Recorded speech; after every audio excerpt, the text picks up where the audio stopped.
Selamat sore dan salam sejahtera untuk kita semua. Pada hari ini materi kita bertema jenis-jenis jaringan dalam tubuh manusia dan sistem persyarafan. Tujuan pembelajarannya adalah pertama, peserta didik memahami macam-macam jaringan tubuh manusia. Kedua, peserta didik memahami tentang anatomi dan fungsi otak. Tubuh manusia terdiri dari berbagai tingkat struktur dan pengorganisasian yang saling berhubungan satu dengan lainnya. Tubuh dimulai dari struktur kimia terkecil, yaitu diawali dari sel, jaringan, organ, dan sistem organ, sampai bentuk organisme yang utuh. Sel-sel akan membentuk jaringan. Selanjutnya, dua atau beberapa jaringan akan membentuk struktur dengan fungsi khusus yang disebut dengan organ. Beberapa organ akan bekerja bersama-sama membentuk suatu fungsi tubuh yang lebih kompleks, disebut dengan sistem organ. Sistem-sistem organ secara terintegrasi akan bekerja untuk kelangsungan hidup organisme dalam mempertahankan homeostasis. Kita masuk pada topik yang pertama, yaitu jaringan tubuh manusia. Didefinisikan sebagai tingkat organisasi kehidupan di antara sel dan organ. Jaringan merupakan kumpulan sel yang serupa beserta matriks ekstraselulernya yang bersama-sama menjalankan fungsi tertentu. Di tingkat selanjutnya, sejumlah jaringan yang berbeda dapat bekerja sama untuk membentuk organ. Cabang biologi yang mempelajari jaringan adalah histologi. Sedangkan cabang biologi yang mempelajari berubahnya bentuk dan fungsi jaringan dalam hubungannya dengan penyakit adalah histopatologi. Seperti yang diketahui, tubuh manusia terdiri dari 4 jenis jaringan yang berbeda, yaitu jaringan otot, jaringan ikat, jaringan epitel, dan jaringan saraf.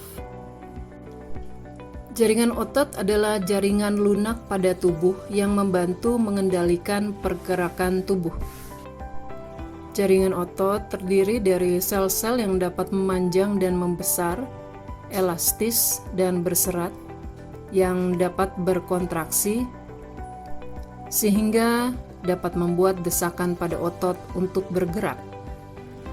Sel-sel pada jaringan otot tersusun dalam garis sejajar dan terikat, sehingga jaringan otot adalah jaringan yang paling kuat pada tubuh manusia. Tipe jaringan otot antara lain jaringan otot halus, lurik, dan tidak lurik.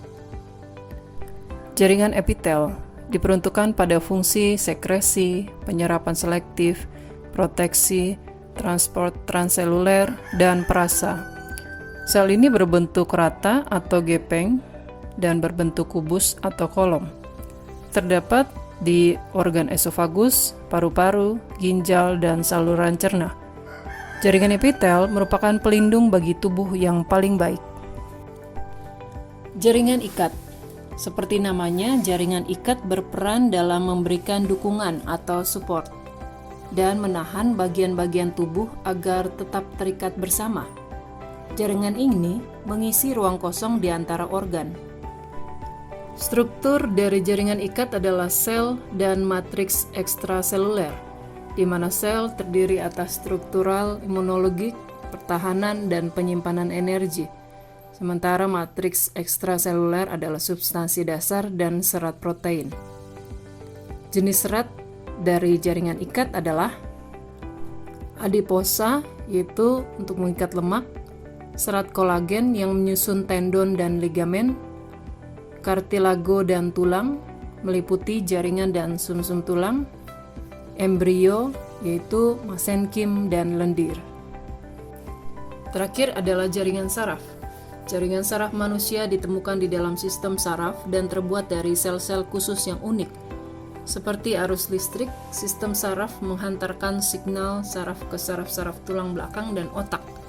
Sel-sel yang dikenal sebagai neuron mengkonduksi impuls ini, sehingga kita dapat menggunakan seluruh indera seperti perabaan, pengecapan, dan penghidu. Di mana neuron-neuron terdiri atas soma, dendrit, akson, ganglia, dan nukleus. Topik kedua adalah tentang sistem saraf. Otak ada di pusat pemerintahan tubuh, di mana otak menjaga tubuh agar tetap stabil. Otak juga mengatur proses-proses tubuh dengan mengontrol fungsi organ dan tubuh, mulai dari sistem terendah yaitu sel, jaringan, organ, sistem tubuh, sampai keseluruhan tubuh. Sistem saraf terdiri atas 3 bagian penting, yaitu otak, sumsum belakang, dan saraf-saraf. Saraf-saraf tersebar mulai dari otak dan sumsum belakang sampai ke semua bagian tubuh. Ada 12 pasang saraf kranial yang berasal dari otak, dan 31 pasang saraf spinal yang berasal dari sumsum belakang. Sumsum belakang berbentuk saraf tipis, yang merupakan perpanjangan dari sistem saraf pusat dari otak, serta dilindungi oleh tulang belakang. Terbagi atas 2, yaitu substansi kelabu atau gray matters, berisi neuron asosiasi, dan substansi putih atau white matters, mengandung akson membentuk jaras saraf. Sumsum belakang adalah jalan pintas komunikasi sistem saraf yang utama. Fungsi utama sumsum tulang belakang adalah transmisi pemasukan rangsangan antara perifer dan otak, serta mengontrol gerakan refleks. Selanjutnya adalah cairan cerebrospinal, cairan bening yang berada di otak dan sumsum tulang belakang, dengan jumlah sekitar 52 sampai dengan 162 ml. Cairan cerebrospinal ditemukan di dalam rong-rong otak, yaitu ruang subarachnoid, ventrikel otak, dan kanal pusat sumsum tulang belakang. Cairan cerebrospinal dihasilkan oleh plexus choroideus yang dialirkan ke ventrikel lateralis. Lanjutkan ke ventrikel 3, mengalir melalui aqueductus sylvii ke dalam ventrikel 4, lalu keluar melalui foramen Magendie dan luka atau lubang di tengkorak ke dalam ruang subarachnoid sinus venus kranial melalui villi arachnoid.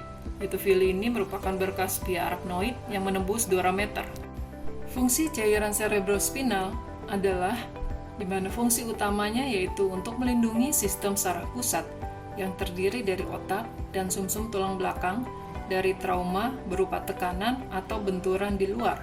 Selain itu, cairan cerebrospinal berfungsi memberi nutrisi pada otak dan sumsum tulang belakang.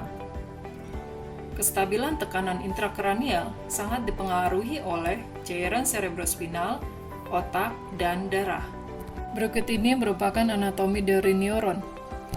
Terdiri atas nukleus, cairan sitoplasma, dan akson. Neuron merupakan signal-signal saraf. Neuron adalah sel-sel saraf yang membawa pesan-pesan atau impuls-impuls dalam bentuk muatan listrik lemah 100 meter per detik. Diawali dari sensasi yang dikirim oleh neuron sensori, lalu diinterpretasinya di sistem saraf pusat, yaitu otak dan sumsum belakang. Lalu diberikan gambaran refleks melalui neuron motorik. Neuron motorik dibagi atas 2, yang sistemnya saraf somatik dan saraf otonomik. Yang sistem saraf somatik lebih ke arah mempersarafi otot-otot rangka atau pergerakan, sementara saraf otonomik lebih ke arah otot-otot visceral, otot polos, pembuluh darah. Dibagi atas sistem saraf simpatik dan parasimpatik. Gambaran refleks atau refleks arch atau busur refleks. Gerak refleks disebabkan oleh rangsangan yang sifatnya mengejutkan dan menyakitkan. Impuls melalui jalan pintas, yaitu reseptor penerima rangsangan, mengalir ke saraf sensori, diolah di sel saraf penghubung atau asosiasi pusat saraf, tanpa diolah di dalam otak. Lalu keluarlah respon. Responnya ke saraf motorik, dalam bentuk efektor atau gerakan otot atau kelenjar. Jalan pintas ini disebut dengan lengkung refleks. Contoh kejadian lengkung refleks adalah 1. Kaki menginjak paku, secara otomatis kita akan menarik kaki dan akan berteriak. 2. Membaui makanan enak, dengan keluarnya air liur tanpa disadari. 3. Gerakan mengedip atau mempersempit pupil bila ada sinar. 4. Refleks patella pada lutut yang dipukul hammer. Berbeda dengan lengkung refleks, ada yang disebut dengan penghantaran impuls saraf. Rangsangan atau impuls diterima oleh indera. Rangsangan tersebut diteruskan ke otak oleh saraf sensori. Lalu rangsangan diproses dan diperoleh tanggapan terhadap rangsangan. Respon akan dikirim ke otot melalui saraf motorik, di mana skemanya ada rangsangan mengalir ke dendrit, diolah ke badan sel, lalu kembali ke akson dan ujung akson. Prinsip penghantaran impuls saraf yaitu adanya rangsangan mengalir di sepanjang saraf dan menghasilkan zat kimia dalam bentuk potensial aksi. Potensial aksi terjadi saat neurotransmitter dilepaskan oleh eksitosin dari neuron ke synaptic cleft atau celah sinaps. Muatan di dalam sel saraf adalah negatif dan muatan di luar sel saraf muatannya adalah positif. Keadaan istirahat ini disebut keadaan polarisasi, di mana rangsangan memberikan dampak muatan di dalam sel saraf berubah menjadi positif atau depolarisasi, di mana setelah rangsangan berhasil lewat, maka muatan sel saraf kembali ke keadaan semula dan kita sebut dalam keadaan repolarisasi. Anatomi otak. Otak adalah pusat kendali sistem saraf, di mana beratnya adalah 2% dari berat badan tubuh seseorang. Rata-rata pria memiliki 1,6 kg berat otak, dan perempuan 1,4 kg berat otak. Berat otak tidak mewakili kecerdasan seseorang. Otak terbagi menjadi 3 bagian utama, otak besar, cerebellum, dan batang otak, di mana darah yang dialiri adalah sebanyak 20% yang membutuhkan perfusi dari dalam tubuh. Otak depan terdiri dari 4 bagian, yaitu 1. Cerebrum, 80% dari total massa otak, bertanggung jawab untuk berpikir dan gerakan yang disadari. Kedua, talamus, yaitu penghantar informasi antara korda spinal dan cerebrum. Ketiga, hipotalamus, pengendali proses tubuh otomatis, contohnya suhu tubuh, sensasi lapar. Keempat, sistem limbik, yaitu pengendalian perasaan dan emosi. Cerebrum dibagi atas 2 hemisfer, hemisfer kanan yang bertujuan untuk memberikan stimulus keterampilan matematis dan kata-kata, penyelesaian masalah, penalaran, serta keterampilan yang sifatnya sains. Sementara hemisfer kanan berfungsi memberikan keterampilan dalam bermain musik, artistik, kreativitas, pengenalan wajah dan bentuk 3 dimensi lainnya, serta imajinasi. Cerebellum berfungsi mengendalikan keseimbangan dan koordinasi tubuh. Cerebellum juga dekat dengan posisi batang otak, di mana batang otak berfungsi sebagai penghubung otak dan korda spinal yang mengatur fungsi-fungsi sistem vital tubuh. Contohnya, frekuensi jantung, frekuensi nafas, dan tekanan darah. Otak juga memberikan pengaruh pada kepribadian dan pemikiran, yaitu daerah asosiasi yang membandingkan pesan-pesan saraf baru dengan memori yang tersimpan, menciptakan manusia memiliki sikap, kecerdasan, perasaan, reaksi, tata cara, dan daya ingat. Lokasinya adalah terletak pada lokasi asosiasi pada korteks prefrontal atau bagian depan otak. Otak juga memberikan pengaruh pada tingkat memori. Memori sensori adalah memori yang bertahan beberapa detik atau kesadaran saat ini. Selanjutnya adalah memori jangka pendek, dalam menyimpan segala sesuatu dalam waktu singkat atau korteks cerebral.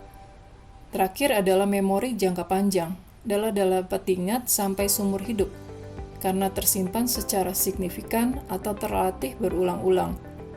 Terletak di hipokampus dan sistem limbik. Otak primitif.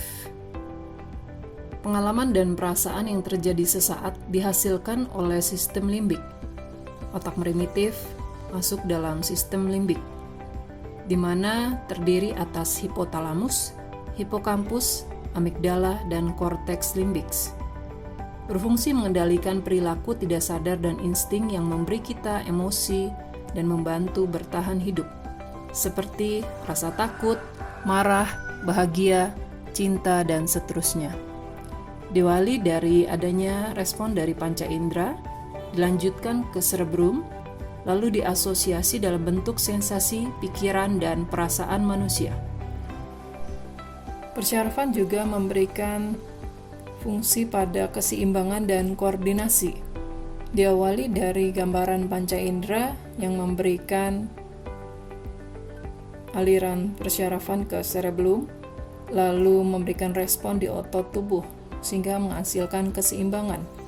Sensor keseimbangan terjadi di dalam kanal semisirkular dan di dalam utriculus dan sacculus, akselerasi linier. Tidur dan mimpi. Tujuan tidur adalah memberikan tubuh waktu istirahat dan memperbaiki diri, serta memproses peristiwa sepanjang hari dan membantu untuk belajar dan mengingat. Sehingga apabila seseorang kekurang istirahat atau kurang tidur, akan mempengaruhi daya ingat dan proses belajar. Tidur REM atau Rapid Eye Movement atau gerakan mata cepat, yaitu bermimpi membayangkan kumpulan peristiwa yang dialami. Pusatnya terjadi di hipotalamus, yaitu memberi waktu tidur, lalu batang otak memberikan sensasi saat tidur, terjaga atau dalam mimpi, lalu diakhiri dengan kelenjar pineal atau hormon melatonin, yaitu mengatur irama tidur dan bangun. Sistem saraf otonom. Sistem saraf yang terdiri dari dua sistem, yaitu sistem saraf simpatis dan sistem saraf parasimpatis, yang kerjanya saling berlawanan. Sistem saraf otonom mengendalikan kegiatan yang tanpa disadari atau otomatis. Sistem saraf otonom adalah bagian sistem saraf tepi yang mengatur fungsi visceral tubuh. Diaktifkan oleh pusat-pusat yang terletak di medula spinalis, batang otak, dan hipotalamus. Contohnya pada simpatis, cahaya gelap, maka pupil kita akan mengalami dilatasi. Pada parasimpatis, cahaya terang, pupil kita berkontraksi. Atau berlari vs tidak berlari, dan udara panas dengan udara dingin. Saraf tubuh memiliki 12 saraf kranial, yaitu nervus 1 olfaktorius, memberi sensasi penciuman, sifatnya sensoris. Nervus 2, yaitu optikus, sifatnya sensoris, yaitu mengatur indera penglihatan, ketajaman penglihatan. Nervus ketiga, oculomotoris, yaitu motorik, itu gerakan bola mata dari dalam keluar, pengaturan ukuran pupil dan lensa. Nervus 4, trochlearis, atau motoris, gerakan bola mata ke bawah dan ke samping kanan kiri. Nervus kelima, trigeminus, sensoris, yaitu sensasi wajah, oral, dan membran mukosa nasal. Motoriknya gerakan rahang ketika mengunyah. Nervus ke-6, abdusen, itu gerakan motorik, gerakan bulu mata ke samping. Nervus ke-7 adalah facialis, sensoris, yaitu pengecapan 2/3 anterior lidah, sementara motoriknya adalah pergerakan wajah dan menutup mata. Nervus ke-8, akustikus, sensorisnya adalah pendengaran dan keseimbangan tubuh. Nervus ke-9 adalah glossopharyngeus, yaitu pengecapan dan sepertiga posterior lidah, refleks gag, sensasi gendang, dan saluran telinga. Motoriknya adalah menelan dan gerakan lidah. Nervus ke-10 adalah vagus, yaitu sensasi faring dan laring. Motoriknya adalah gerakan pita suara dan menelan. Nervus ke-11 adalah accessoris, mempersarafi otot trapezius dan sternocleidomastoid, yaitu gerakan kepala dan bahu. Terakhir adalah nervus ke-12, hipoglossus, mempersarafi gerakan lidah untuk berbicara, artikulasi suara, dan menelan. Demikian materi sistem persyarafan dan jenis jaringan dalam tubuh. Semoga bermanfaat. Tuhan Yesus memberkati.